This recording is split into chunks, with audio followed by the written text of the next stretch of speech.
Hey everybody, this is Bevin, and you're tuning into Bevin, a femme over 40 and her friends podcast. I'm your host, Bevin. I've said my name 3 times. It's time to start the show. My co-host, Biscuit Reynolds, is in the metaphysical, and I've cried about the loss of his earthly companionship 3 times in the last few days. It was a full moon. I don't need to make excuses for my grief, but I just want to be present with you if you're mourning something that it's super normal. Or I hate the word normal. It's super common. It's a typical part of life. It's honoring what you've released and a connection that matters to you. And what I've really noticed about myself, because I'm always noticing things as I'm experiencing them. And what I've noticed about this grieving process is that the wave will come and I will notice, okay, I'm crying about this. It always starts with okay, and it's like a signal for me that it is okay to have these feelings, because I spent so much of my life completely detached from my emotional experiences. I think, if you're an expert at anything, it's the stuff you do 10,000 times or more. And I certainly had expert level practice at avoiding hard feelings. And I also am now like really committed to like this body self-awareness and noticing things in my body and recognizing our big emotional experiences happen in waves. They say waves of emotion for a reason. And it only takes 90 seconds to clear a strong emotion. I read it in a Martha Beck book, Finding Your Way in a Wild New World. Very good. And it sounded like bullshit when I first heard it, but then I was like, I had the opportunity to put it into practice right away, and I was like, wow, it's actually right. 90 seconds feels like forever when you're in it. But what I've noticed about the Biscuit Reynolds waves, when I say okay, and I just let it come through, it's usually a few tears, and then it moves. And I'm grateful, because then I can have the honest feeling of my honest emotions and then move forward. So, at 2 minutes talking about grieving my cat, why not? Welcome to my show. I want to talk about quality over quantity today. It's funny because originally this was going to be like a Spice Girls podcast series, but actually it's a white supremacy culture traits series of things that a lot of them overlap very cleanly with the symptoms of alcoholic family dynamics and the symptoms of decoloniality, which I've learned from Leah Garza through her living systems classes and her Akashic mentorship classes. We talked about them in both, but we're really studying them in living systems. And but quality over quantity is not one that's in all three. But I wanted to talk about it because I think there's this idea I've been teasing out with my friend Alexis, who's a young millennial. She's part of that like 1989 through 1991 group of people with that Capricorn outer planet stack. I've talked about this many times on the podcast, who I think are here like their Aquarius North Node, their Jupiter Chiron conjunction to heal the mother wound and help us heal like generationally, like some big stuff. So I really pay attention to like what Alexis notices, and she and I have talked a lot about the concept of scaling business, and like serving more people at once isn't always your best choice, and that's something I've certainly made many mistakes around, and focusing on the quality of what you can give to your clients versus trying to serve a whole bunch of people at once creates better customer experiences. And there's a tendency in white supremacy culture, and in the document, and I'll put it in the show notes. Every time I talk about it, I'm going to put it in the show notes because it's a really good read. It's only a few pages of a PDF, but it talks about like the symptom, and then it talks about antidotes. And the symptom of quality over quantity is about like focusing on things that are immeasurable. It's hard to measure the quality of your connections with people. It's hard to measure the quality of your customer experience, right? But it's so important because every customer is a potential lifetime customer that is quantifiable potentially, right? Like if a customer comes into your store every day and spends $3, that ends up being like, I don't know, I don't do math like that. It's a lot of money over time, right? Just the idea. But also like in thinking about like who and how many people you can serve, I think about that a lot in terms of my aerobics classes. I actually prefer smaller classes. I've taught It's funny because when I first started teaching, I taught in LA at a gym that had my class size at 30. And I was like, this room is not for 30 fat people. I was like, maybe 30 very thin people who don't mind bumping into each other. So like I really had to strong arm the owner of the gym into like reducing my class size, and he never actually did it. He said he was going to do it. He never did it. But I also didn't have attendance like that. So I ended up with like classes that were pretty consistently between 2 people and 20 people at the max. 25 was like the maximum I ever did in that space. But it's interesting because like over time, like when I was touring a lot, I would have classes that kind of topped out at about 35. And I taught one time this class at the Irvine Spectrum in front of a Ferris wheel. I'm so glad I said yes to this because like sometimes you get offers for classes where they're not going to pay you, but it was a Torrid Hello Kitty activewear launch event where I got free clothes. I still wear every bit of that outfit I got for my payment 7 years ago. It was 7 years ago. It was the first year I taught my class. But there were like 150 people at that class. It was huge. And I'm really glad and grateful I actually paid out of my own pocket a photographer to come take pictures of me teaching in front of this big Ferris wheel with Hello Kitty. It was iconic. But I met like maybe 10 people in the 150 people who were there. So I like the connection part. That's my favorite part of my Zoom classes is the connection I get to have during our self-care check-in after class. And so just thinking about that, like in terms of teaching again in person and like what kind of experience do I want my clients to have and that kind of thing. It's like you could make more money, and I'm putting air quotes around it, if you had more spots available, but that cuts into your customer experience and the quality, right? And also something Alexis brought to my attention a long time ago when we first started hanging out is this thing she saw in a class. Bless that teacher who played this 1-minute YouTube video. If you Google it, it's like the economic hamster. And it's this idea that like nothing in nature grows infinitely. Like everything just kind of like grows mostly when they're young, and then they kind of top out to whatever they're going to be. Like a tree will eventually be like whatever the tree height is going to be. If you're not watching this, I just bent the camera so you could see the trees. But whatever height the tree's going to be, and then it stops, right? If things grow infinitely, then they use infinite resources. But our economy is designed to be this like infinite hamster, basically, and like gobble all the resources of the earth. We have everything available to us to have a renewable energy economy, an economy based on renewable energy that's sustainable for the earth. We have it. We have all the resources we need to feed everybody, to clothe everybody, to house everybody. We have never had more stuff on planet Earth. This is another rant Alexis likes to go on, is the stuff rant. There's so much stuff. This is why we actually originally bonded over a love for thrifting. And I love secondhand stuff because I don't want I don't want my money participating in wage slavery. I don't want a negative environmental impact as much as I possibly can. Like I try to steward my resources in a way that's in alignment with my values. And that's really hard to do. It's not easy to, it just takes time. It takes time and intention and kind of going out of your way frequently to do stuff. But the right thing isn't always the easy thing. And I think that's where the test of character comes in.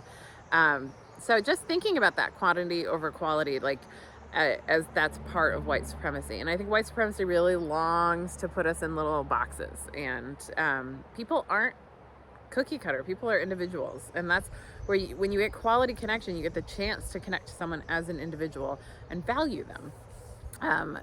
Equality over quantity, they like talk about like numbers in a meeting versus like the quality of the discussion, right? And like the connections that are available. A book that I have really enjoyed by John C. Maxwell, who I got to see last week. I took a selfie with him. I took my mask off and took a selfie with him. He was in like a book signing line. I did not stand in the long line, but I caught myself a selfie. And anyway, I love his books, and his book, Everyone Communicates, Few Connect, is really good. I would put that in my list of people skills books, along with How to Win Friends and Influence People, which should be called How to Shave Off Your Rough Spots so that people you love know you love them. And that's again about quality connection.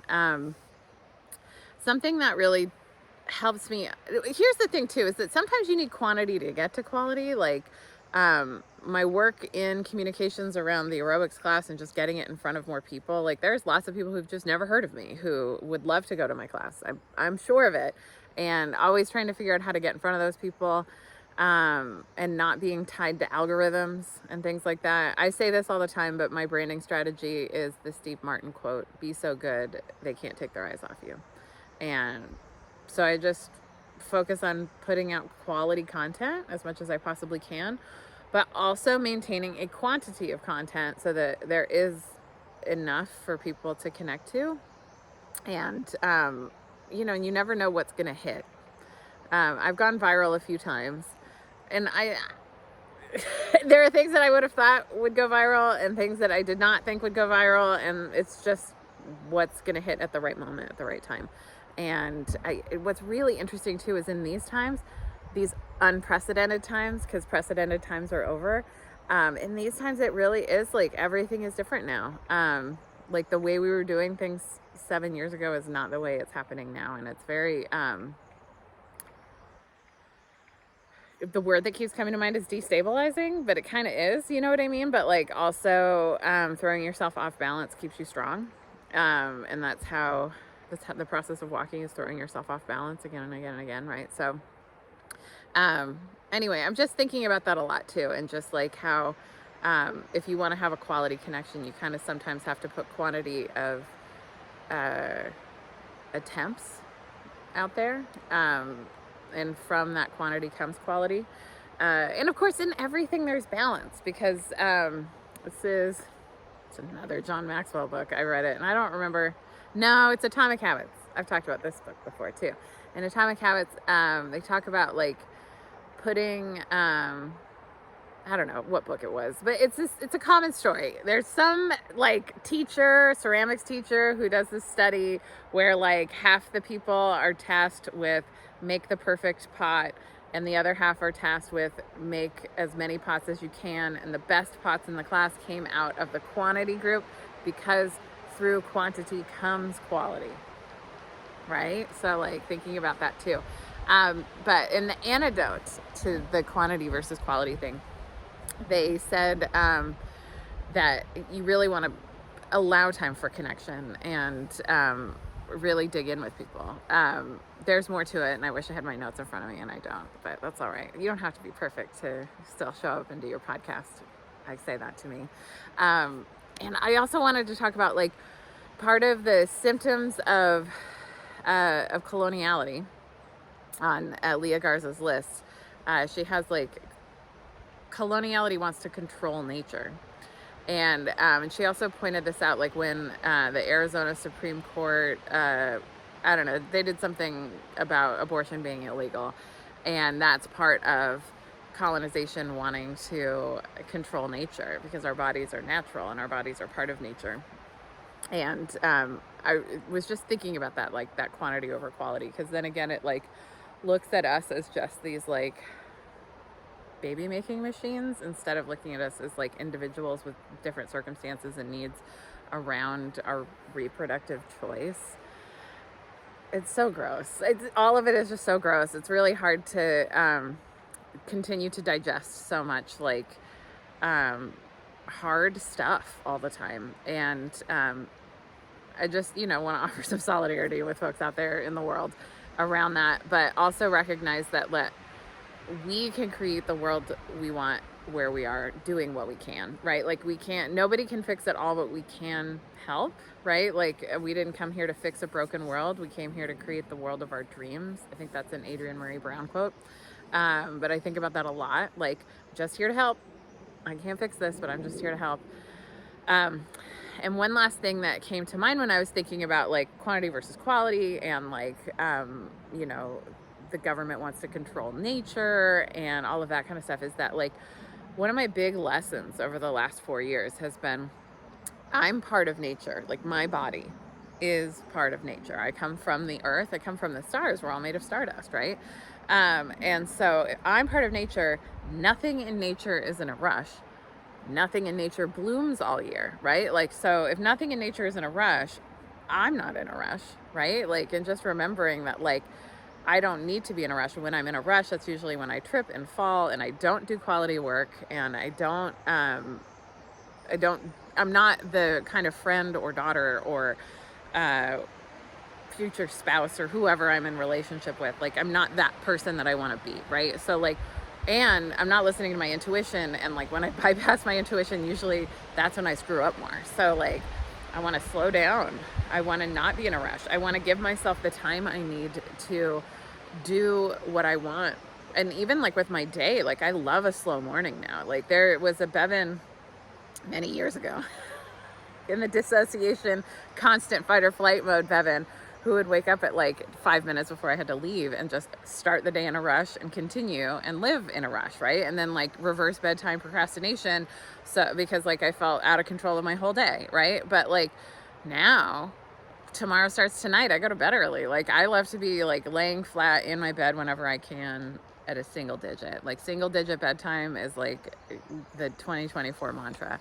And it's not possible all the time, but as much as I can, and it's really, really good for me to be horizontal. It makes such a big difference. Just to even lay horizontal and just listen to an audiobook for a while, just really slowing things down and closing down.